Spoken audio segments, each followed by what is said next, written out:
আজকের প্রধানমন্ত্রী উনি মুক্তিযোদ্ধার সন্তান। আজকের প্রধানমন্ত্রী স্বাধীনতা ঘোষকের সন্তান। আজকে আমি একটি কথা বলতে চাই, আমি গর্ববোধ করছি এমন একটি দল থেকে আমি নির্বাচিত আল্লাহর রহমতে হয়েছি, যেই দলের প্রতিষ্ঠাতা একজন মুক্তিযোদ্ধা, যেই দলের প্রতিষ্ঠাতা একজন স্বাধীনতার ঘোষক।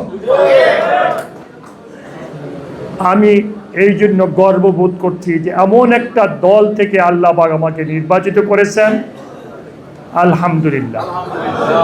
আর আমাদের দলের দলনেতা স্বাধীনতা ঘোষকের সন্তান, মুক্তিযোদ্ধার সন্তান, তাই না ভাইয়েরা আমার?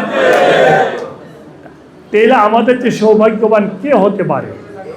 আজকের প্রধানমন্ত্রী উনি মুক্তিযোদ্ধার সন্তান। আজকের প্রধানমন্ত্রী স্বাধীনতা ঘোষকের সন্তান।